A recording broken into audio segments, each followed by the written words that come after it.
자, 경계를 얘기하다가 첫 번째 시간에 경계를 얘기하다가 이제 마무리를 했어요. 경계란 이제 도상의 경계를 의미한다. 까지 얘기를 했고, 경계에 대해서는 세 가지 방에서 또 역시 지목과 동일하게 세 가지 방에서 출제가 된다고 말씀드렸어요. 경계 설정을 함에 있어서 일정한 원칙이 있다는 얘기야. 원칙. 그걸 이제 뭐 대충 필요를 해보면 경계는 누구만이 결정하도록 돼 있어요. 민간이들 결정하는 게 아니고 국가만이 결정할 수 있다. 그래서 경계 국정주의 원칙을 채택하고 있어요. 경계란 경계점과 경계점을 일직선을 연결해서 등록해 놓은 선을 경계라고 하니까 우리나라는 경계 실용주의 원칙을 채택하지 않고 경계 직선주의 원칙을 채택하고 있다 그래요.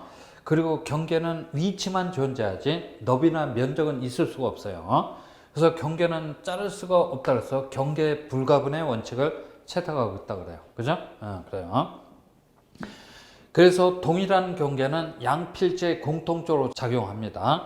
경계 불가분의 원칙 그래요. 그래요. 그리고 우리 도면상의 경계는 움직이지 않는 게 원칙이라 얘기야. 경계 부동성의 원칙 그래요.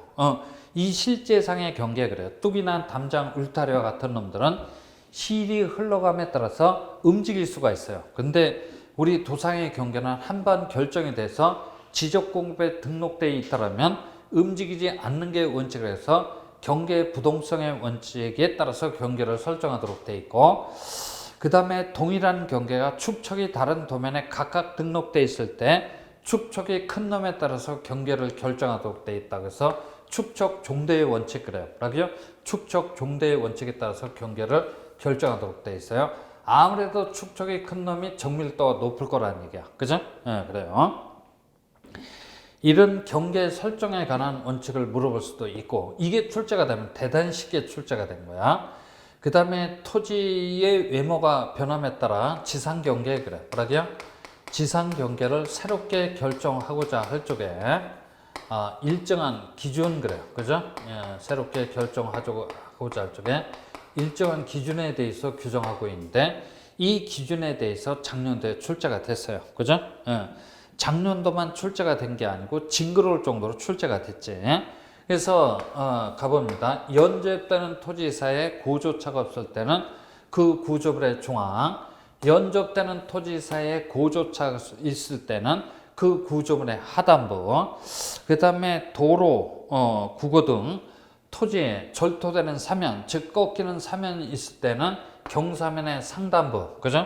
그리고 토지가 해면이나 수면에 접하는 경우에는 일본말로 이빠이라고 했어요. 최대 만수의 또는 만조위가 되는 선이 지상경계의 기준을 이루게 되고, 그 다음에 공유수면 매립지 중 제방 등이 깔고 앉은 토지를 매립지 쪽에 편입해서 등록하고자 할 적에 제방의 안쪽이다 바깥쪽이다 바깥쪽 어깨 부분이 지상경계의 기준을 이루게 된다라고 우리 지적법에 규정되어 있어요. 그죠?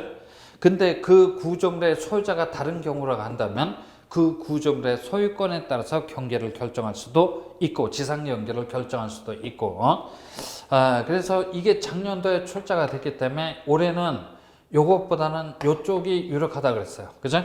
그래서 이게 뭐냐면 분할에 따른 그래요. 뭐라고요? 분할에 따른 지상 경계는 지상 건축물 그래요. 뭐라고요? 지상 건축물이 권리계 경계를 결정할 수 없는 게 원칙이란 말이야. 그런데 그 원칙은 물어보지 않고 예외적으로는 지상 건축물이 권리계 경계를 결정할 수 있는 이 예외적인 경우를 우리 출제자가 물어볼 겁니다. 예외적인 경우를 물어볼 텐데, 그 예외적인 경우는 판사 날이는 가급적이면 퇴근 후에 공간에 머물러 있어야 된다. 그래서 판사 공간 그래요. 그죠? 저는 이렇게 암기를 하고 있어요. 그래서 확정 판결에 따라서 토지를 분할한다 할지, 그 다음에 도시개발 사업 시행자가 사업지구, 그죠? 사업지구 경계 그래요. 그죠? 사업지구 경계를 결정하고자 토지를 분할한다 할지, 그 다음에 도로 등의 공공사업 등으로 인하여 토지를 분할한다 할지, 그 다음에 도시관리계획선 그래요. 그죠? 도시관리계획선에 따라서 토지를 분할하고자 할 적에는 예외적으로 지상 건축물이 걸리게 경계를 결정할 수도 있다는 얘기야. 그래서 판사 나리는 퇴근 후에 가급적이면 공간에 머물러 있어야 된다. 그래서 판사 공간 이렇게 기억을 해두시면 돼. 이렇게 경계에 대해서는 세 가지를 그동안 쭉 물어왔었어요. 여기다가 최근자에는 지상 경계점 등록부 그래요. 뭐라고요? 지상 경계점 등록부란 장부가 있어요. 이 지상 경계점 등록부에 등록되는 사항을 30회 이후 때에서부터 계속해서 물어보고 있으니까 이 지상 경계점 등록부에 등록되는 사항을 여러분들이 체크를 해 두시면 될 거야. 그죠? 체크를 해 두시면 됩니다. 그래서 그 얘기가 479페이지 맨 위를 가보면 동그라미 2번 찾았어요. 그래요. 지적 소관청은 토지의 외모의 변함에 따라 지상 경계를 새롭게 결정한 경우에는 경계점 좌표 등록부가 아니고 지상 경계점 등록부라는 장부를 작성 관리해야 될 의무는 국토교통부 장관한테 있는 게 아니고 누구한테 있어요? 소관청한테 있습니다. 네, 그리고 이 지상 경계점 등록부에 등록되는 사항 1, 2, 3, 4, 5, 6 이렇게 돼 있어요. 이 정도는 요 장부에 등록되는 사항만큼은 꼭 여러분들이 기억을 하고 들어가 주셔야 돼요. 그죠? 네, 그래요. 경계는 이 이상은 볼 필요가 없어요. 그죠? 아무튼 경계도 매년 한 문제가 출제가 되는 아주 중요한 테마 중에 하나입니다. 자, 계속해서 480페이지에 5번 면적 그래요. 면적은 출제가 된 지 한 3년 건너뛰고 있어요. 그죠? 그러니까 한 3년 동안 출제가 안 됐으니까 올해 33회 때 이 면적 유력합니다. 그죠? 면적이란 지적공부에 등록한 필지에 입체 면상의 넓이도 아니고 지표 면상의 넓이도 아니고 무슨 상의 넓이? 수평 면상의 넓이 그래요. 뭐라고요? 수평 면상의 넓이를 면적 그래요. 수평 면상의 넓이가 될 수밖에 없는 이유는 우리나라는 몇 차원? 2차원 그래요. 뭐라고요? 2차원 평면 지적 또는 수평 지적을 채택하고 있기 때문에 수평 면상의 넓이가 될 수밖에 없다는 얘기야. 면적의 단위는 당연히 제곱미터가 되죠. 우리나라는 척간법을 사용하다가 1975년도에 미터법으로 전환이 됐어요. 제곱미터입니다. 그래요. 됐습니다. 면적에서는 두 가지를 물어보도록 돼 있어요. 그죠? 두 가지를 물어보도록 돼 있는데 첫 번째는 면적을 측정 그래요. 뭐라고요? 면적을 측정하는 경우를 기억할 게 아니고 면적을 측정할 필요가 없는 경우를 기억해 놔야 돼요. 개인이 무식하게 면적을 측정하는 경우를 기억하는 게 아니고 거꾸로 면적을 측정할 필요가 없는 경우를 기억하면 돼요. 그죠? 왜냐하면 한 대여섯 가지밖에 안 되거든. 그죠? 그거 빼고는 나머지 싹 면적 측정하면 되니까 무식하게 면적 측정하는 경우를 기억하는 게 아니고 면적을 측정할 필요가 없는 경우를 기억해 놔야 돼요. 그래서 한번 가보죠. 합병 그래요. 그죠? 합병. 면적 측정할 필요가 없어요. 이거는 이렇게 기억해 두면 되겠네. 더하기만 할 줄 알면 누구나 다 할 수 있어요. 그래서 구태여 면적 측정할 필요가 없겠지. 그 다음에 지번 변경 그래. 뭐라고요?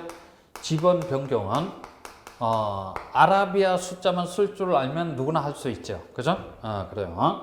그러니까 지번 변경 시 해당 필지의 면적의 증가 감소가 있을 수가 없으니까 면적 측정할 필요가 없어요. 한글만 깨치면 누구나 할 수 있는 게 뭐냐면 지목 변경. 그죠? 지목 변경 시에도 면적 측정할 필요가 없어요. 역시 똑같은 이유로 지목 변경 시 해당 필지의 면적의 증가 감소가 없단 말이지. 면적 측정할 이유가 없어요. 그죠? 그래요. 그 다음에 면적의 증가 감소 그래요. 뭐라고요? 면적의 증가 감소 없이 위치 그래요. 뭐라고요? 위치만 바로 잡는다고 해서 위치 정정 그래요. 그죠? 면적의 증가 감소가 있다 없다? 없는 위치만 바로 잡는 위치 정정 그래요. 그 다음에 경계 복원 측량이나 지적 효능 측량으로서 면적 측정이 수반되지 아니하는 경우도 있어요. 그죠? 요거에다가 면적 환산 그래. 뭐라고요? 면적 환산. 그래요. 면적 환산은 곱하기만 할 줄 알면 누구나 다 할 수 있어요. 그죠? 면적 환산이지. 면적 측정할 필요가 없어요. 그러니까 면적 환산은 뭐냐면 우리나라는 척관법, 즉 평으로 쓰다가 제곱미터로 환산을 했어요. 그러면 121번에 얼마? 400 곱해주면 about 약 3.3333 제곱미터로 이렇게 환산이 됩니다. 그래서 면적 환산 시에도 면적을 측정할 필요가 없어요. 그래요. 요렇게 요 6가지만 빼놓고 나머지 싹 면적 측정하면 됩니다. 그러니까 쓸데없이 면적 측정하는 경우를 기억하지 말고 측정할 필요가 없는 경우를 기억해야 돼요. 그래요. 요거 하나 하고, 그 다음에 끝수 처리 방법, 그래. 뭐라고요? 끝수 처리 방법 또는 단수 처리 방법, 그래. 뭐라고요? 단수 처리 방법, 그럽니다. 그래요. 끝수 처리 방법이 뭡니까? 그랬더니 어떤 필지의 면적을 측정을 해봤더니 소수점 이하의 숫자까지 측정이 됐다는 얘기야. 그 소수점 이하의 숫자를 벌어준다고 해서 오사 그래요. 그죠? 오사. 또는 올려준다고 해서 오입 그래요. 그죠? 오사 오입 방식에 따라서 끝을 처리해서 대장에 등록을 해놔야 되겠다는 얘기야. 그죠? 대장에 등록을 해놔야 되겠습니다. 이걸 물어볼 수 있어요. 그래서 끝을 처리를 하려면, 그죠? 끝을 처리를 하려면 해당 동네에서 사용하고 있는 축척부터 파악을 해놔야 돼요. 그래서 축척, 소축척 시행적 그래요. 그죠? 그래서 소축척 시행적이란 1000, 1200, 2400, 3000, 6000분의 1짜리를 쓰는 지역을 작은 축척을 사용한다 해서 소축척 시행적 그래요. 그 다음에 대축척 시행적 그러죠. 큰 축척을 사용한다 해서 대축척 시행적 그래요. 소축척 시행적에서는 오사 오입 방식에 따라서 끝을 처리해야 하니까 0.5 그래요. 뭐라고요? 0.5 제곱미터를 기준해서 끝을 처리하고, 대축척 시행적에서는 0.05 그래요. 0.05 제곱미터를 기준해서 끝을 처리합니다. 소수점의 숫자가 0.5 제곱미터를 초과 그래요. 그죠? 초과했다라고 하면 올려주라는 얘기야. 그죠? 0.5 제곱미터 미만 그래. 뭐라고요? 0.5 제곱미터 미만이라고 한다면 구질구질하니까 어떻게 해? 벌어주라는 얘기야. 그죠? 근데 어떤 경우에는 소수점의 숫자가 0.5 제곱미터에 딱 걸리는 경우도 있잖아요. 그죠? 이럴 때는 딱 걸렸다라고 하면 구하고자 하는 끝자리수를 째려봐야 돼. 구하고자 하는 끝자리수가 0 또는 뭡니까? 짝수 그래요. 그죠? 짝수라고 한다면 구질구질하니까 어떻게 해? 벌어주고, 구하고자 하는 끝자리수가 뭐야? 홀수 그래요. 그죠? 홀수라면 올려주라는 얘기야. 올려주라는 얘기야. 이렇게 해서 끝을 처리하게 됩니다. 그죠? 대축적 시행적도 똑같아요. 다만 이쪽은 0.05제곱미터를 기준해서 끝을 처리하면 돼요. 이 소축적 시행적의 최소 등록 단위 면적은 몇 제곱미터? 1제곱미터로. 그죠? 이 동네의 최소 등록 단위 면적은 얼마? 0.1제곱미터로 요까지 등록을 하도록 돼 있어요. 그죠? 그래요. 그래서 면적은 우리 책에 뭐 지저분하게 나왔는데 딱 두 가지야. 면적에 대해서 정의 내리고 면적을 측정할 필요가 없는 경우하고 끝수 처리 방법, 그죠? 오사 오입 방식에 따라서 끝을 처리하는 방법, 이렇게 이 두 가지 중에서 매년 한 문제가 출제가 되도록 되어 있어요. 그래서 이 면적은 출제가 된 지 한 3년여 됐기 때문에 지금 나올 때가 되긴 됐으니까 잘 좀 체크를 해놔야 될 겁니다. 그래요. 자, 그 다음에 여러분들 이제 482페이지를 가보면 제3장 지적 공부 그래요. 그죠? 지적 공부 편이 나오고 있어요. 지금 이제 토지에 관한 정보 그래요. 그죠? 토지의 지번, 그 다음에 토지의 지목, 토지에 관한 경계, 토지에 관한 면적, 이런 토지에 관한 정보가 조사, 측량 등의 행위 등을 통해서 획득이 됐단 말이야. 이 획득된 정보를 그대로 방치해 두지 아니하고 국가의 중요한 공적 정보라고 할 수 있는 지적 공부에다가 담아놔야 되겠다라는 얘기야. 그 담아놔야 될 그릇을 뭐라 그래요? 지적 공부 그래요. 그죠? 지적 공부 라고 얘기를 합니다. 지적 공부. 그래서 이제 차포 다 떼놓고 얘기를 하는 거야. 1, 2순환 때 아주 지저분한 얘기를 많이 했어요. 근데 그런 것들은 이제 개념을 잡기 위한 거니까 이제 그 나름대로 필요성은 있는데 뭐 그런 것까지 출제가 되려고요. 그죠? 그래요. 그래서 이제 지적 공부는 이제 매년 몇 문제, 아무리 안 나와도 이쪽도 매년 몇 문제, 세 문제가 출제가 된다는 얘기야. 세 문제 뭐가 출제가 됩니까? 했더니 토지 대장에 등록되는 사항, 아무튼 한 문제야. 그죠? 그 다음에 도면 그래. 뭐라고요? 도면에 등록되는 사항 한 문제. 그죠? 그 다음에 경계점 좌표 등록부, 저는 그냥 경자부 그래요. 경자부에 등록되는 사항 한 문제. 그래서 아무리 안 나와도 세 문제는 매년 출제가 되도록 되어 있으니까 이건 꼭 체크를 해놔야 돼요. 작년도 32회 때는 무려 5문제가 출제가 됐어요. 이 도면에 등록되는 사항 2문제, 대장에 등록되는 사항 1문제, 그 다음에 지적 공부의 보관 및 관리에 관한 문제 1문제, 그 다음에 부동산 종합 공부에 관한 문제 1문제 그래갖고 무려 5문제가 출제가 됐어요. 그러면 여러분들 한번 상식적으로 생각을 해봐요. 12문제에서 5문제면 거의 이쪽에서 나왔다는 얘기야. 그죠? 그래요. 하여튼 그래서 아무리 안 나와도 세 문제만큼 제가 이 자리에서 담보할 수 있으니까 대장에 등록되는 사항, 도면에 등록되는 사항, 경자부에 등록되는 사항만큼은 꼭 체크를 하고 우리 시험장에 들어가 보자. 그래서 우리 책의 482페이지에 양거를 1번 토지 대장 및 임야 대장 이렇게 되어 있어요. 동그라미 2번 등록되는 사항, 기억리은 대글리를 미음 막 쭉 나와 있네. 그래서 이걸 한번 가보죠.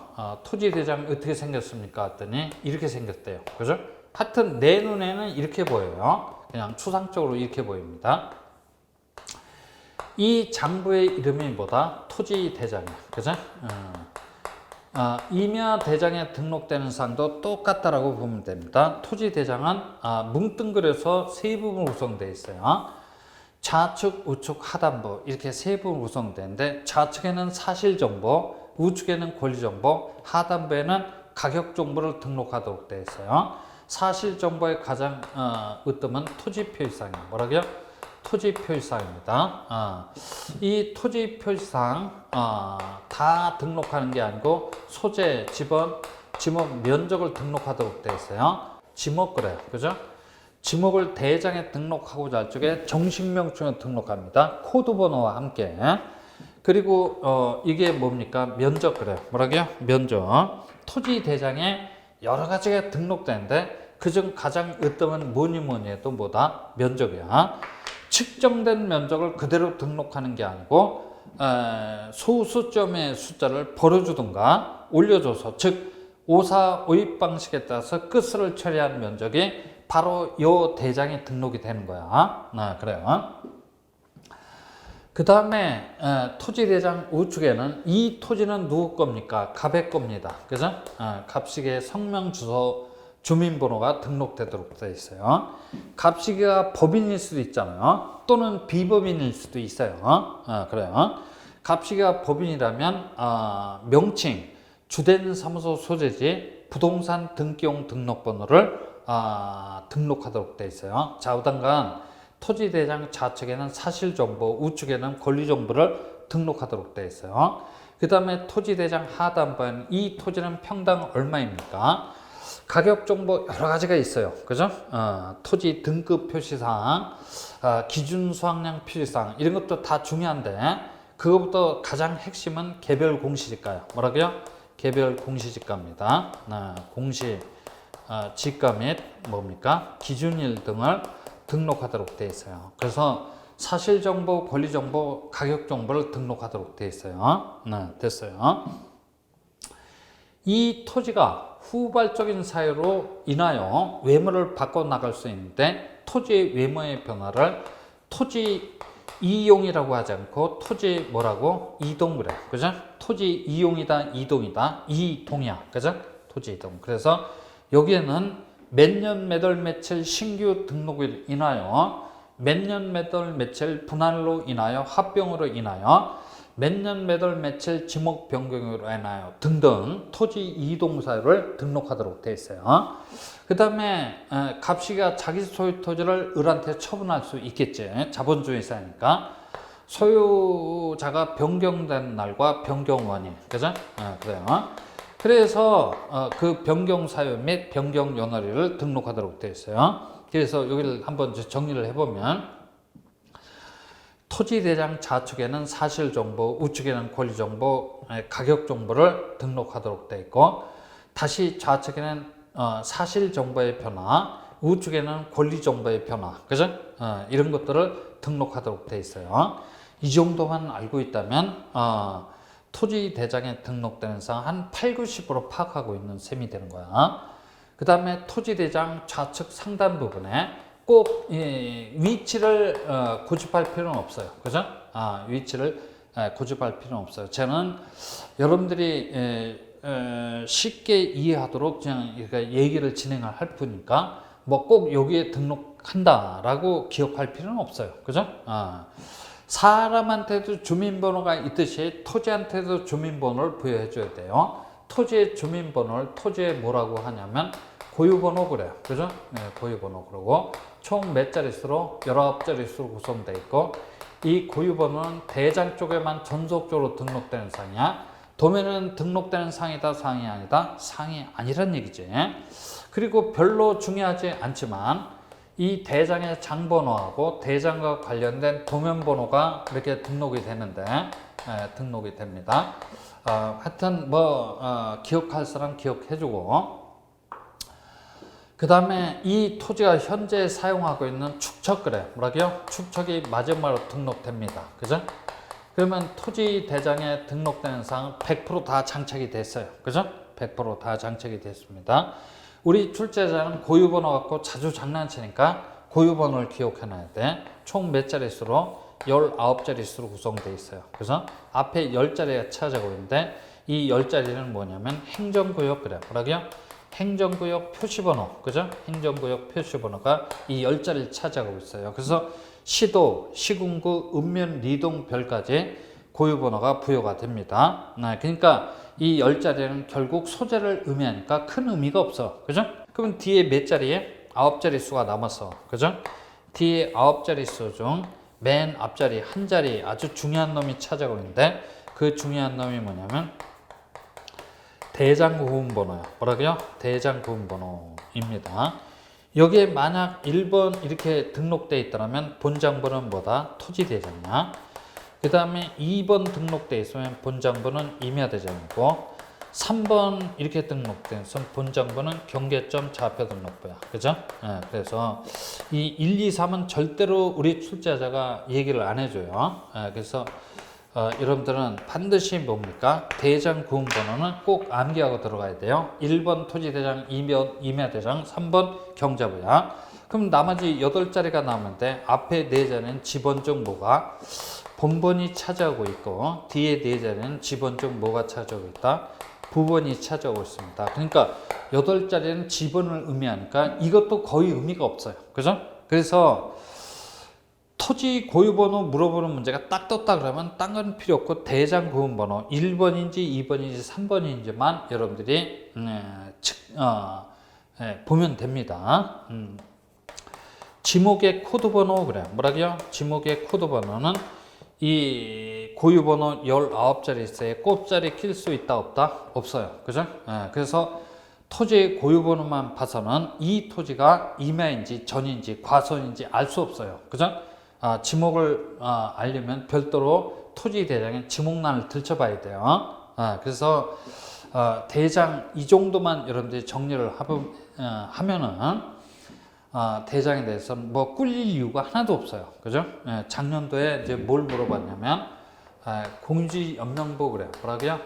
공유지 연명부도 넓은 의미에서 뭐라 그래요? 대장 그러죠. 그죠? 그 다음에 대지권 등록부 그래. 뭐라고요? 대지권 등록부도 넓은 의미에서 대장 그래요. 그죠? 이 양장부에 공통적으로 등록되는 상을 30회 때 이어서 2년 만에 또다시 물어봤어요. 그죠? 또다시 물어봤어요.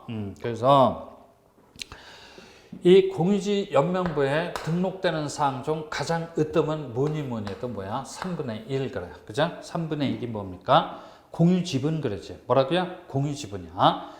우리 지적법에서는 소유권 지분 그러죠. 그죠? 공유지분 그래요. 그 다음에 공유지 연명부에는 이것 말고도 고유번호 그래. 뭐라고요? 고유번호가 등록됩니다. 그래서 공유지 연명부는 도면은 아니고 뭐야? 대장 틀림없다는 얘기야. 그죠? 그 다음에 대지권 등록부라는 장부는 분명 토지에 관한 장부임에도 불구하고 토지에 관한 사항만 등록되는 게 아니고 건물에 관한 사항도 아울러서 등록됩니다. 그래서 이 장부에는 건물 명칭 그래요. 뭐라고요? 건물 명칭도 등록이 되고, 그러니까 개나리 아파트, 민들레 아파트와 같은 건물 명칭. 그 다음에 전유 부분 그래요. 뭐라고요? 전유 부분이라는 건물 표시사항 그래요. 뭐라고요? 건물 표시사항, 소지 구정면이지. 또 등록되며, 그 다음에 대지권 그래요. 뭐라고요? 대지권이라는 권리의 지분 비율 그래요. 지분 비율도 등록이 됩니다. 그래요. 그래서 대지권 등록부는 하여튼 장부로 치면 대단히 독특한 장부야. 그래서 이 대지권 등록부란 장부는 17회 때서부터 작년도까지 간단 없이 물어왔어요. 그죠? 그래서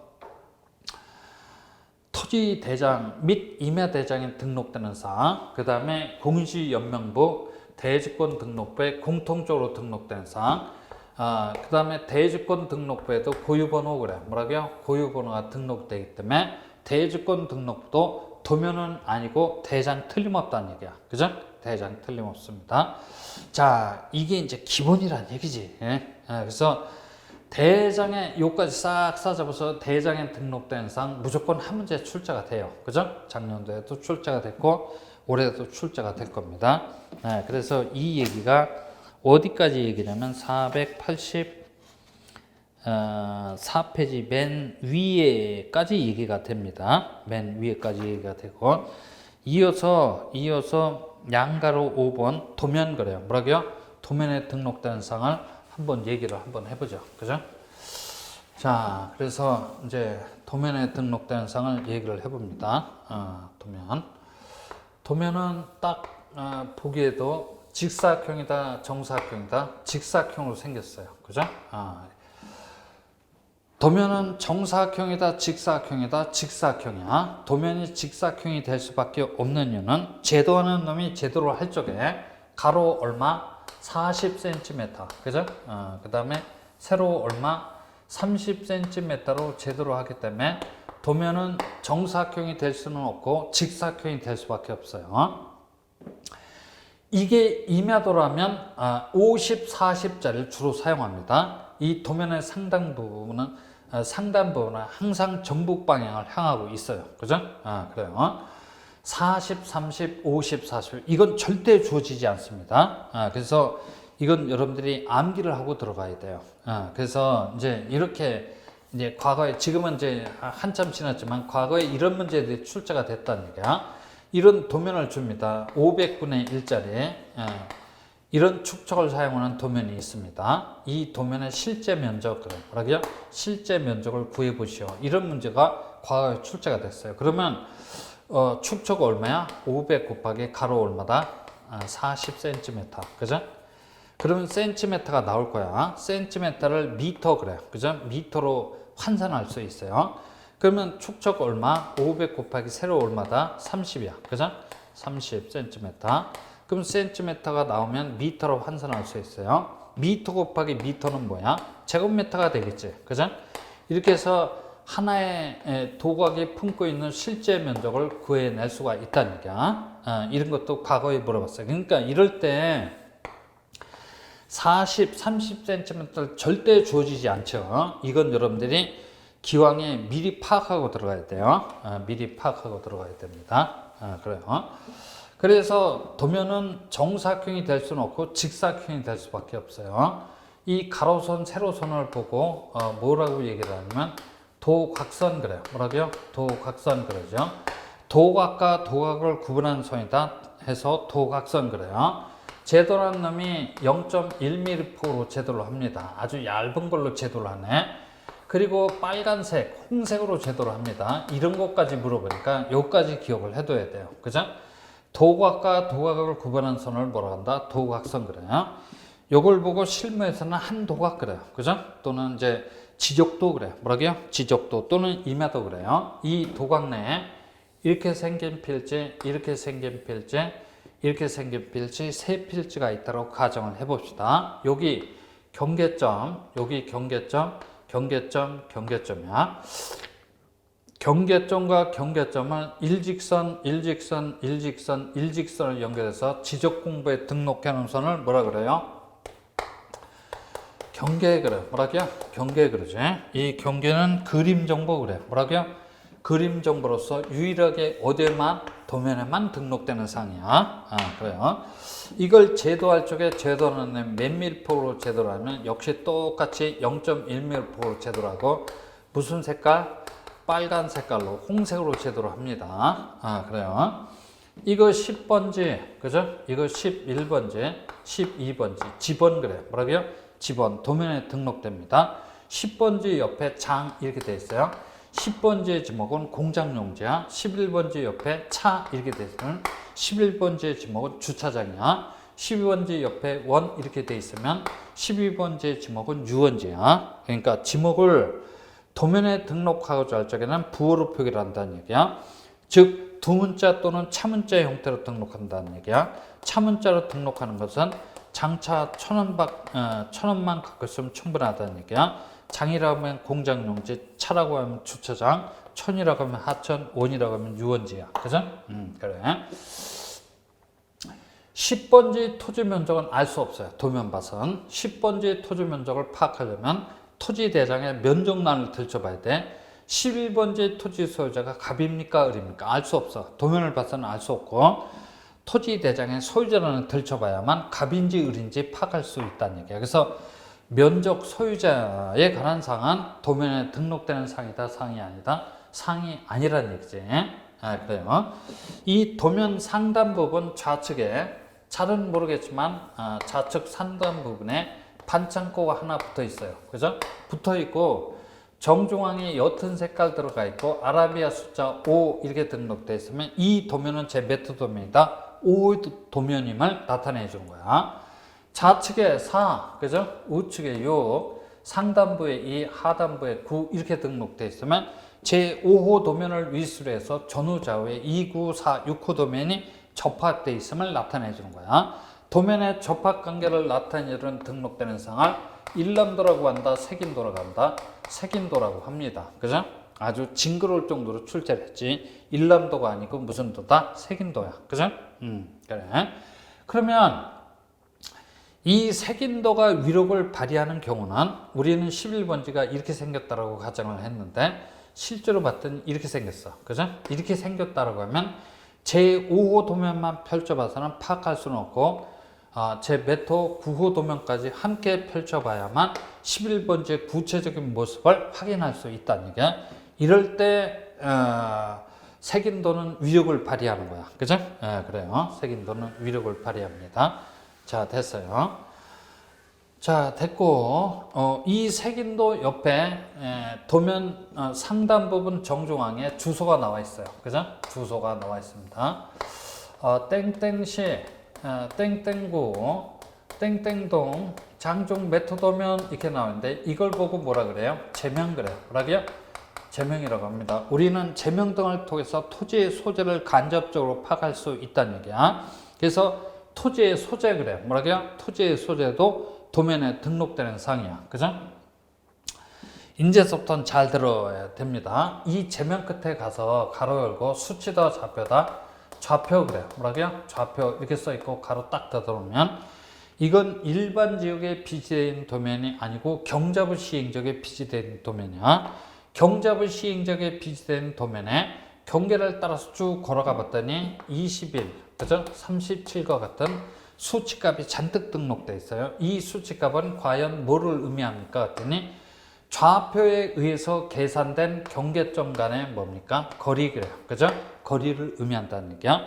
좀 더 정확하게 말하면 좌표 면적 계산법에 따라서 계산된 경계점 간의 거리를 의미한다는 얘기야. 몇 센티미터 단위까지 등록을 하게 되냐면 1cm 단위까지 등록을 하게 되고 경계점 간의 거리가 극히 짧다거나 원을 이루고 있는 경우에는 등록을 생략해 놓을 수도 있어요. 그죠?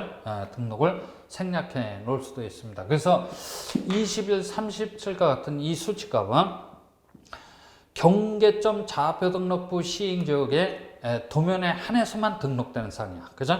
그래요.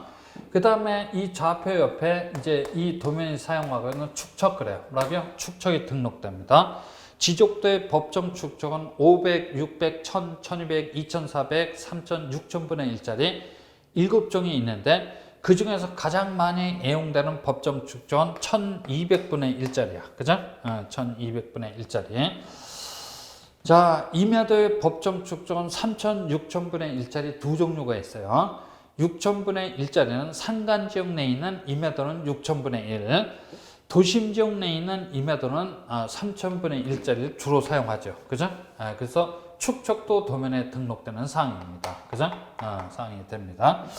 자, 다시 한번 경잡을 시행지역에 비치되어 있는 도면에 도각선 오른쪽 아래 끝을 가서 봤더니 본도면에서 측량할 수 있대요, 없대요? 없습니다. 이렇게 써놓고 소관청 직인 한번 눌러놓도록 돼 있어요. 그죠? 이런 것까지 물어봐요. 기억을 해놔야 돼.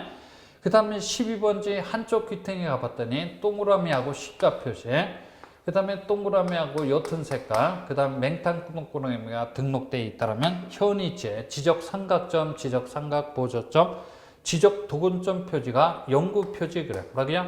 영구 표지 형태로 땅속에 묻혀져 있다는 얘기야. 왜 땅속에 묻어놨냐면 지적 측량 등의 편의 등을 도모할 목적으로 땅속에 묻어놨다는 얘기야. 그래서 삼각점이나 지적 기준점 위치도 도면에 등록되는 상이야. 11번째 한쪽 귀퉁을 가봤더니 건축물의 위치 그래. 뭐라고요?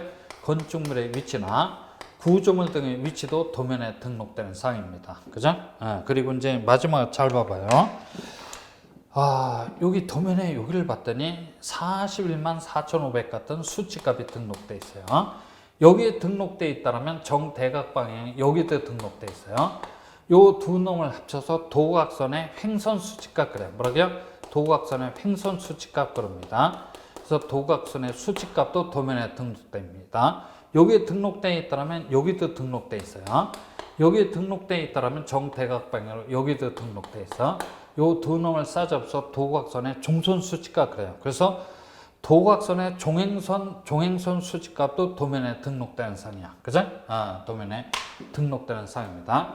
그러면 도면에 등록되는 사항 100% 다 장착을 했어요. 이 이상은 알 필요 없어요. 이 이상은 물어보지 않아요.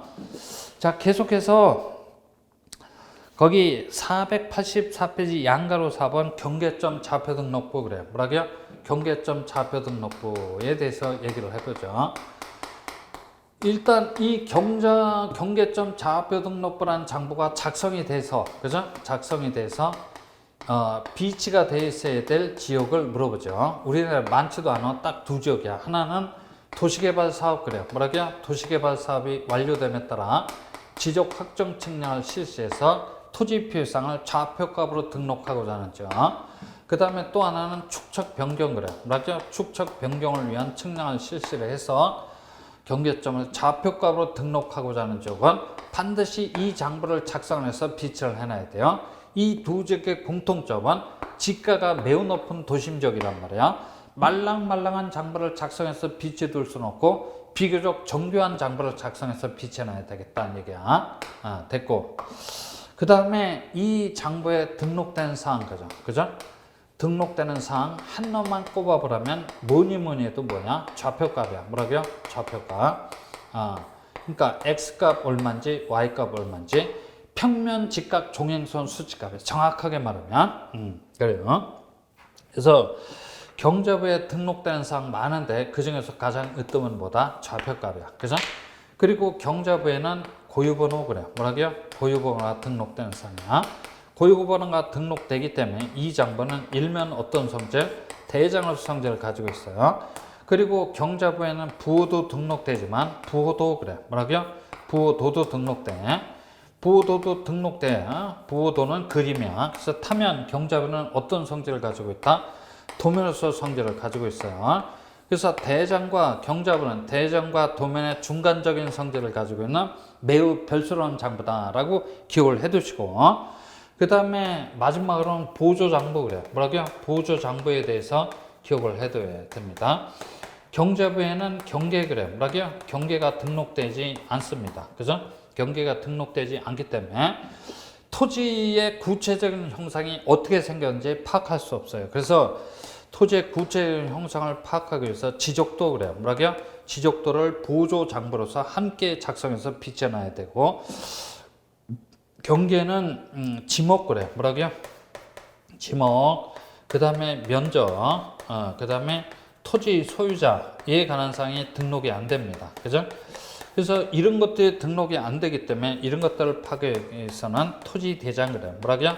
토지 대장을 보조장으로서 함께 작성을 해서 비치해 놔야 되겠다라는 얘기까지 이런데 기억을 해둬야 됩니다. 까지 기억을 해놔야 돼. 그래서 다시 한번 여기 한번 가보죠. 그래서 이제 제가 쭉 얘기를 했습니다. 그죠? 얘기를 했으니까 여기 봐요. 대장에 등록되는 사항 무조건 한 문제야. 그죠? 그 다음에 도면 그래요. 뭐라고요? 도면에 등록되는 사항 무조건 한 문제야. 그 다음에 경자부에 등록되는 사항, 지금 한 출제가 된 지 한 2년 건너뛰었기 때문에 이 경자부 금년도 33때 무조건 나올 때가 됐으니까 체크를 해놔야 돼요. 그래서 하나, 둘, 세 문제만큼은 제가 이 자리에서 담봤으니까 이런 정도는 꼭 체크를 하고 들어가야 됩니다. 그죠? 들어가야 된다는 걸 꼭 좀 기억을 해 두시고. 그 다음에 이제 공통적으로 등록된 사항에 대해서 얘기를 하고자 합니다.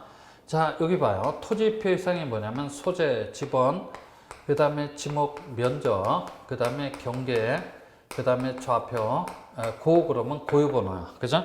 우리 책의 486페이지에 쭉 돼 있는데 그렇게 무식하게 그런 식으로 기억하면 오히려 더 헷갈립니다. 그죠? 오히려 더 거기 무슨 도표가 하나인데 그렇게 기억하면 오히려 더 헷갈리니까 여기 봐봐요. 이런 식으로 기억을 해놔야 돼요. 그러니까 뭘 암기를 하고자 할 때는 가장 단순하게 암기를 해야 돼요. 그죠? 그래야만 그 암기가 오래 가죠. 그죠? 오래 가요. 거기 우리 책의 그 486 곡에 대해서 얘기를 합니다. 지금 토지 대장에 등록되는 사항 얘기를 했어요. 그 다음에 공유지 연명부 그래요. 뭐라고요? 공유지 연명부에 등록되는 사항 얘기를 했고, 그 다음에 대지권 등록부, 그 다음에 도면, 그 다음에 또 뭐야? 경계점 좌표 등록부 등록되는 사항까지 지금까지 방금 얘기를 했어요. 그죠? 그래요. 자, 그래서 이런 장부에 이런 사항들이 각각 등록되는 사항인지 아닌지 확인사를 해봅시다. 토지대장에 소재, 지번, 지목, 면적 등록됩니다. 지목을 등록하고자 할 때는 정식명칭으로 등록합니다. 그죠? 면적, 측정된 면적을 그대로 등록하는 게 아니고 오사 오입 방식에 따라서 끝을 처리한 면적이 등록되지. 경계 알 수 없어요. 좌표 알 수 없어. 고유번호 등록돼요. 그죠? 그래요. 그래서 일반적으로 등록되는 사항을 이렇게 여러분들이 일단 1차적으로 걸러내야 돼요. 공유지 연명부에 소재 지번 등록되지. 지목 알 수 없어. 면적 알 수 없어. 경계 알 수 없지. 좌표 알 수 없어. 그죠? 지목 면적이 등록되지 않는 이유는 기본 장부인 대장에 등록을 해놨기 때문에, 기왕에 등록을 해놨기 때문에 다시 중복해서 등록해 놓을 필요성이 없다는 얘기야. 고유번호 등록되니까 공유지 연명부는 도면은 아니고 대장 틀림없다는 얘기야. 그죠?